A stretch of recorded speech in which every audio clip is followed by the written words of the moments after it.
Hi everyone, today we are making chole, but my way. I already have pressure cooked the chickpeas.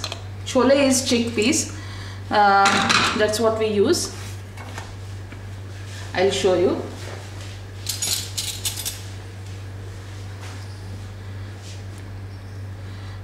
These are the chickpeas which I have pressure cooked, like really soft. In the same pressure cooker I had put in some 7 dates to sweeten the gravy. Although 99.99 people don't use sweetening in the chole, I do, and believe me, it tastes good. And we don't have to use any of the artificial sugars, as there is this natural sweetening available which is called dates. But choice is yours. You can put agave, you can put stevia. I don't believe in artificial sweetening, so I don't use those, but choice is yours. Jaggery, palm sugar, cane sugar, brown sugar, anything for sweetening. Okay, now I'm putting this by the side, and while pressure cooking, what I have done is I have given it, say, almost 16 to 17 whistles. I put the pressure and let the pressure cooker go merrily on 16 to 17 whistles, and then I turned off the gas. Once the pressure cooker cooled down, I have opened it.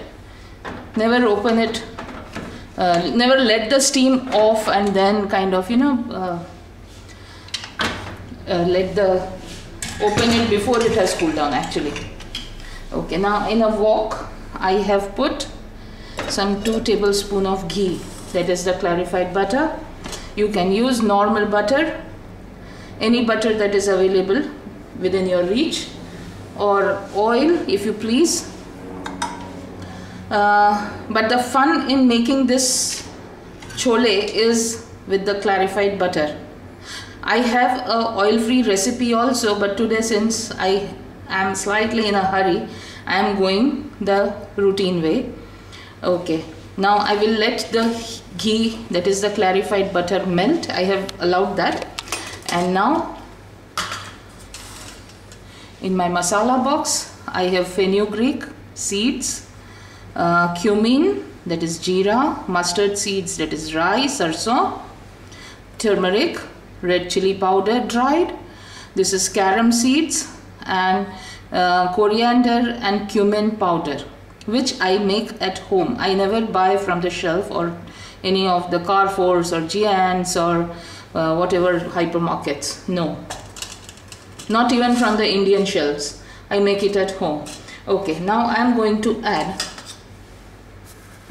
a nice teaspoonful of fenugreek seeds. It's a must. It will just give you a very good flavor.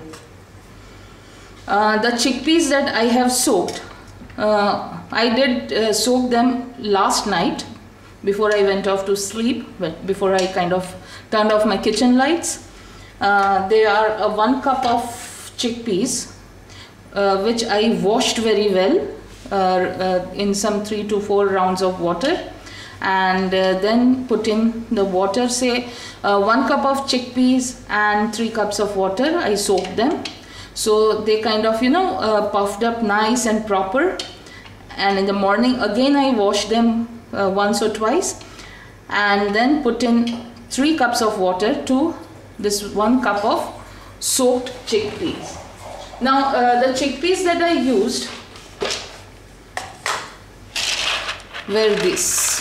So this I used as 1 cup, which they doubled up as this way, and then it's kind of 1 cup of chickpea. When you soak in water, they puff up nice and proper, and that's what we use for pressure cooking. Well, now the fenugreek seeds have gone all nice brown, And now I am adding the mustard seeds.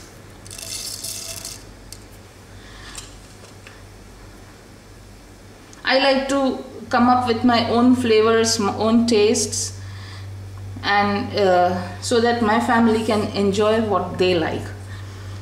So you might want to follow a particular chef's recipe, and I mean, go ahead and do it.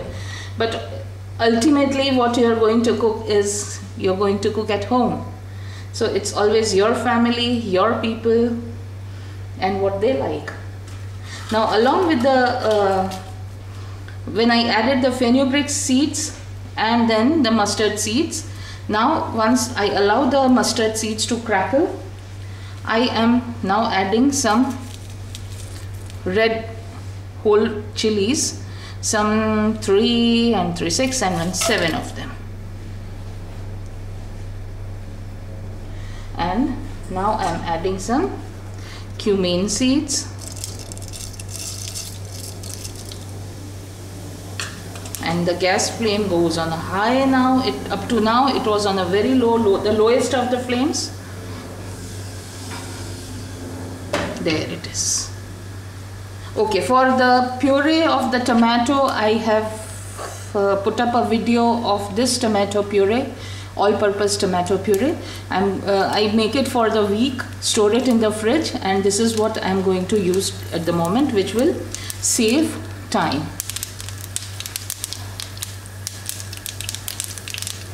Now do you see the crackling?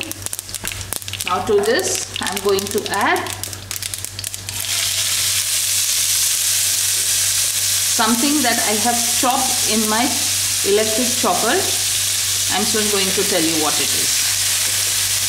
Let me put this first. I don't want the tempering to burn and char and give that cloudy flavor. Okay. Now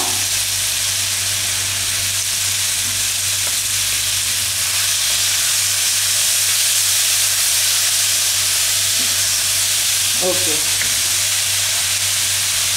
2 onions, medium size, a pod of garlic, peeled, some 4 to 5 green chilies, and a 1-inch stick of ginger. All that I put in my electric chopper and finely chopped. And this is what you get.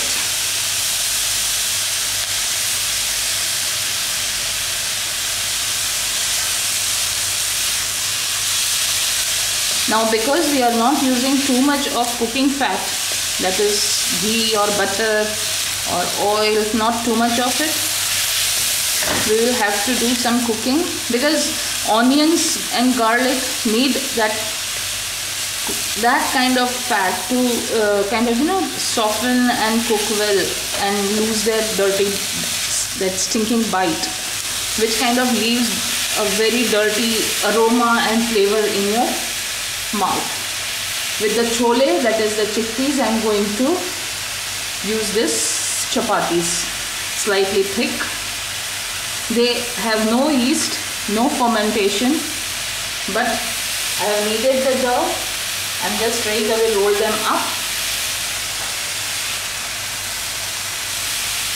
and then I put it on my tawa. Now because these onions are not cooking in too much of oil or ghee, as I said, we are going to keep on sprinkling some water over it to let them soften.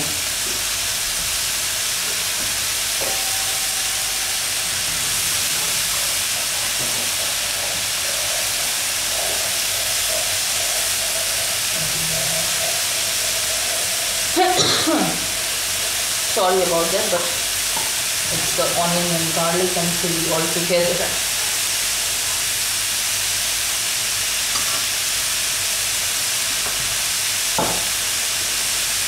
Thanks, Apuja. Now just take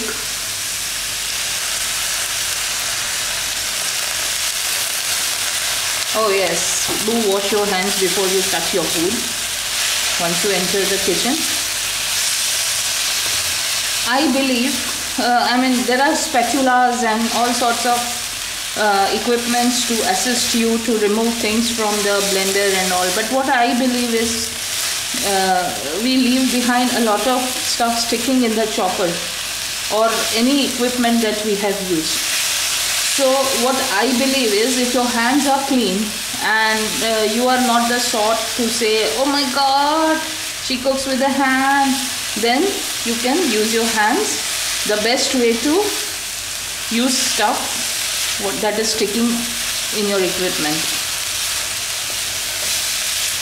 because the hands always give you the feel, they direct you in the correct direction, give you the sense of the temperature, of the texture.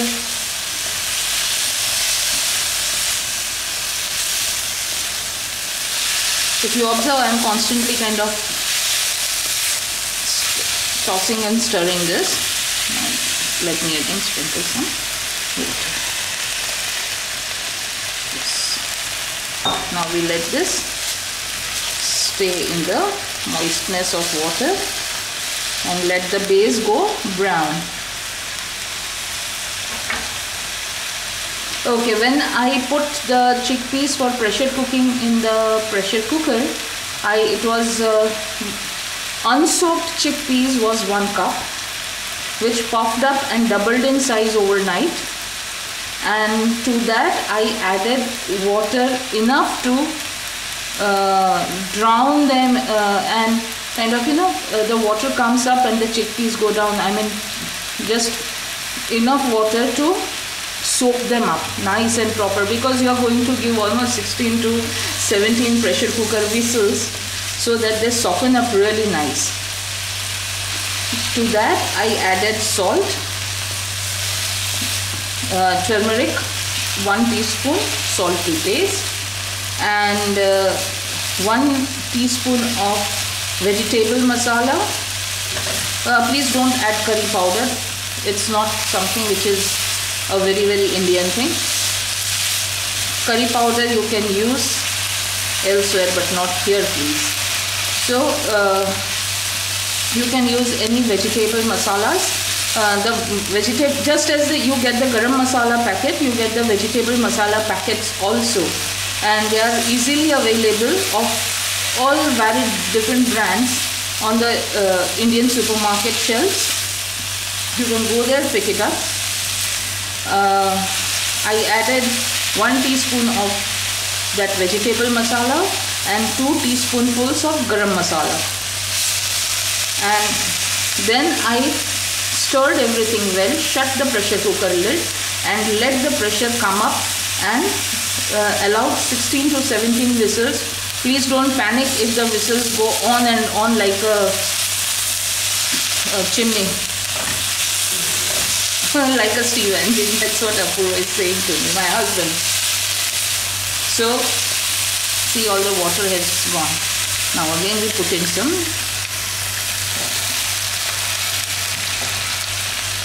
Please don't get scared of all the noises and the way things are jumping in the wok. Please just don't get scared. Now I'll add just a little bit of turmeric now. I don't want that dirty, bland flavor coming up later in my chole. Because if you remember, I have said I've already added some to the chickpeas while pressure cooking. This is just to add some color. I'll add this much of chili powder dry. Not much, because we have already sorry, added the whole red chilies, so we don't want that excessive heat in the chole. I just hate that. The taste should always turn out to be balanced. Extra heat, extra sweet, extra tangy doesn't taste good.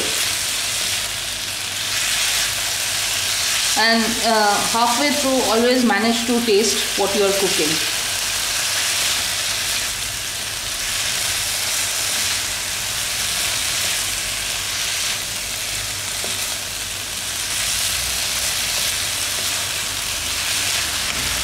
Okay. Now this is something which I have soaked in a little bit of water, say 1/4 cup of water, hot water, boiling hot water, and that is a small, really small betel nut size of tamarind ball. You can say 1 teaspoon size of tamarind ball, and I have kind of let it soak in hot water for some time, so it has turned out to be soft and nice.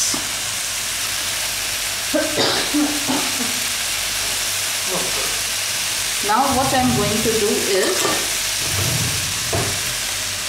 in this small colander, I am going to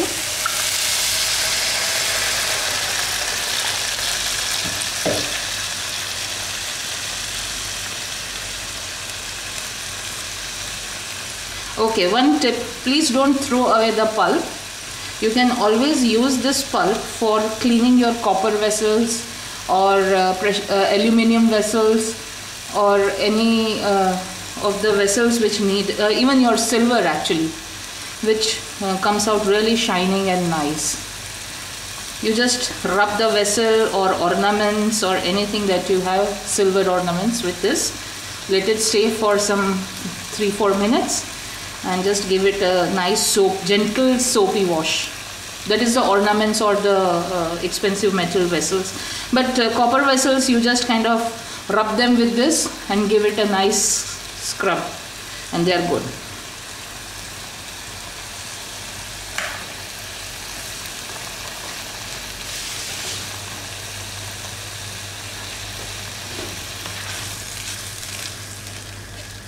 Tamarind not only gives that nice tangy flavor, but it also is like, it forces you to eat this over and over and over again. You want to, your tummies are full but your mind isn't. That is what the kind of taste it gives to chickpeas.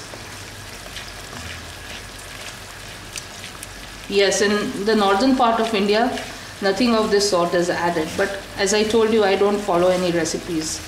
I like to make my own food, what I like.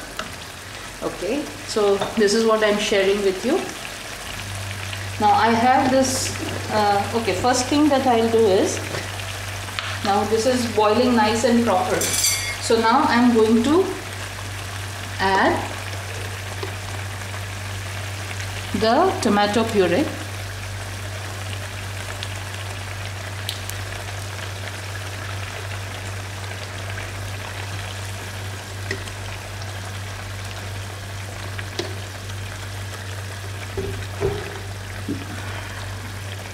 Now how thick you want, how thin you want as a gravy, you can adjust the quantity of this tomato puree according to your choice.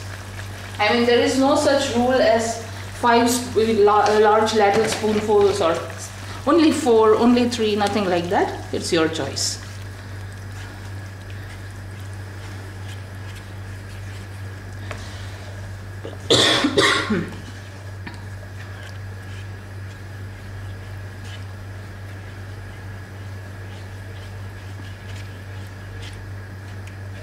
The reason why I added the garam masalas and the vegetable masala and the dates to the chickpeas when I was boiling them was that the chickpeas, if you add just a plain simple salt, it will not give you that flavor that you want.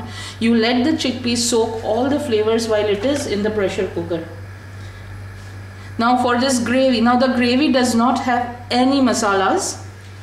I just added a little bit of the masalas while I was preparing the gravy, but now we have to add a little more of garam masala to this gravy for the chole, for the chickpeas.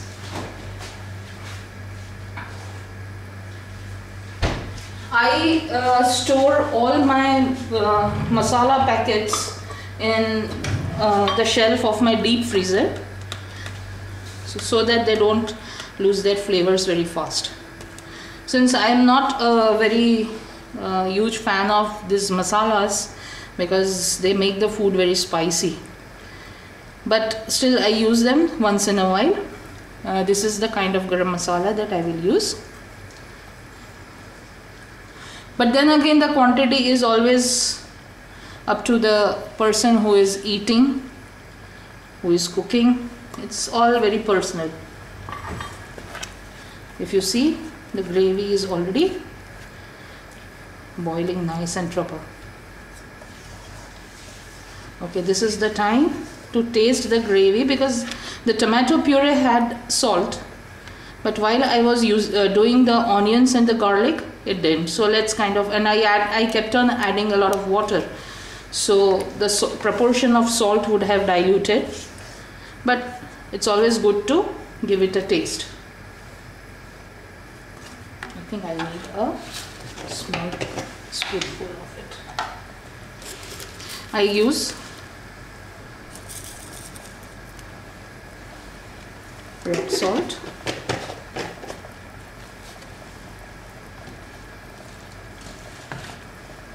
the quantity of spice which gives the heat to the dish is always monitored by personal taste. I keep on saying that because there are people who like it spicy, there are people who like it bland.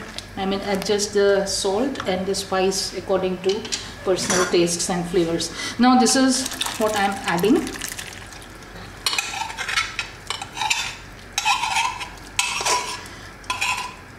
When people say it's a shortcut dish, one should always remember that there is a lot of pre-prep that's happened, and that's the reason why currently right now that food that I am cooking would have less cooking time. As I always say, there is no shortcut in cooking. It's always your ability to pre-prep the food which will help you shorten the time.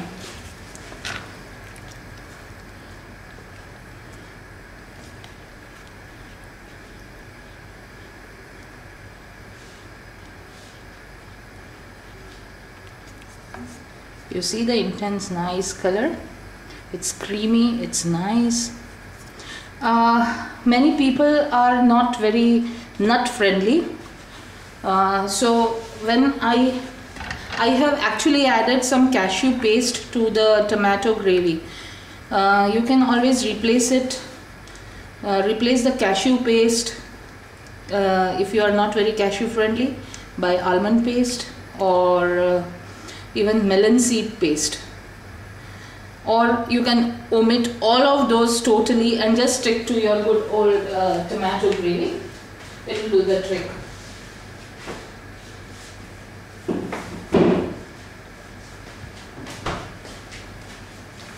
If you are dairy friendly, you can add 1/4 cup of milk or just 1 spoonful of cream later once you turn off the gas. Right now the flame is medium to low, not a very high heat. I never cook on a very high flame, I hate it. Okay, now what I am going to do here is mash the thing up with this. Very slightly, I mean not make it pasty and mushy.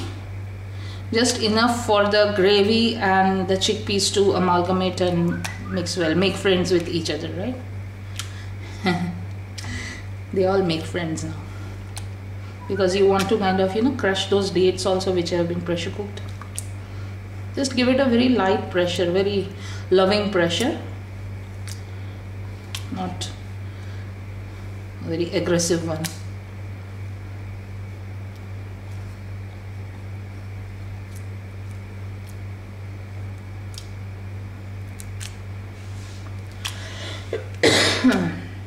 It's all the masalas that's going to my throat. I mean, food should be such that you don't have to sit with a glass of a glass of water or some juice or something because the food is so spicy. Food always should be enjoyable, pleasant, and taste friendly. See, it's thickening, nice and proper.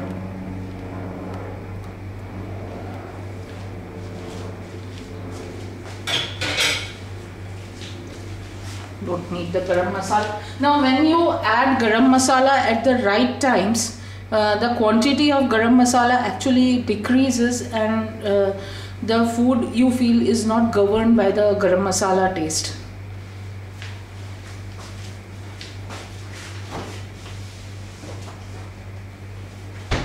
As I said, I always put away all of my foodstuffs or the items or the ingredients that I use. Once I stop using them, I'm done with, I put them back at the right places. Now I will let this thing boil and cook well.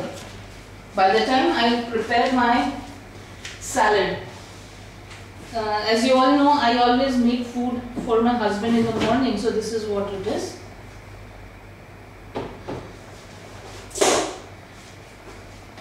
Okay, another thing that I want to show you is, this is how I store my cilantro, coriander.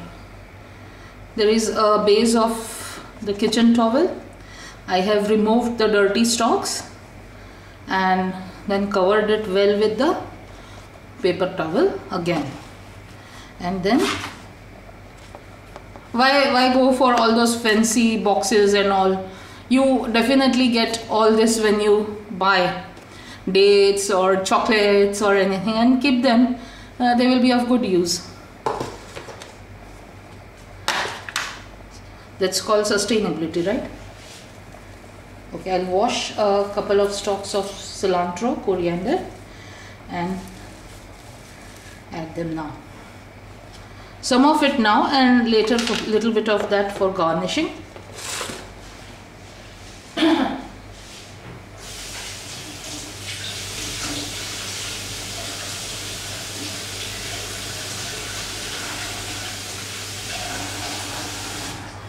Washing the cilantro, draining it well, and that's about. And I cut it to some fine pieces, but let me put away the box of my stored cilantro in the fridge, because Gulf is really warm, really hot, and it kind of spoils all the greens if kept outside. Okay, let me give it a good stir. Yes, now is the time to taste. Taste. I already did, and I found the taste good.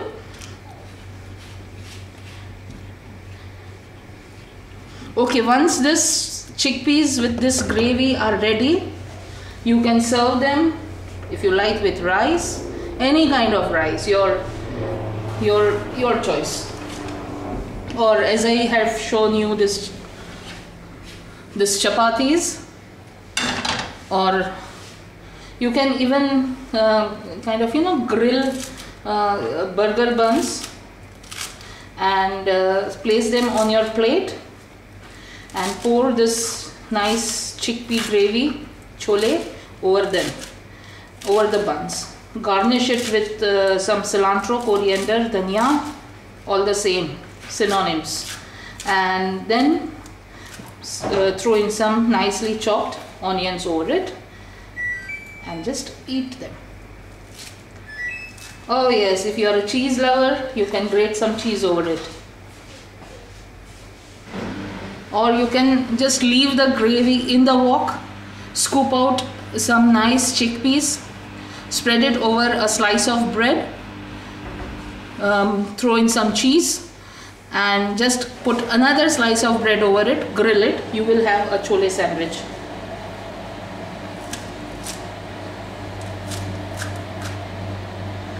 Okay, I'm throwing in some cilantro now.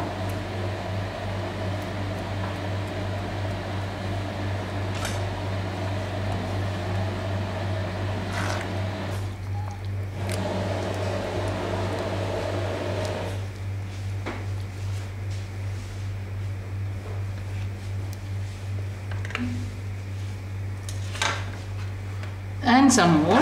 That is all of it. Okay, now what I'll do is I'll just chop in some onion.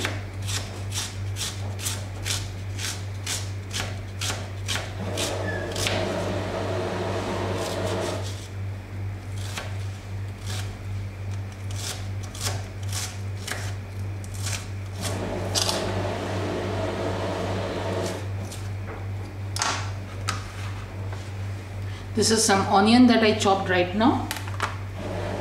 And I haven't kind of salted it because there would be adequate salt in the chole itself.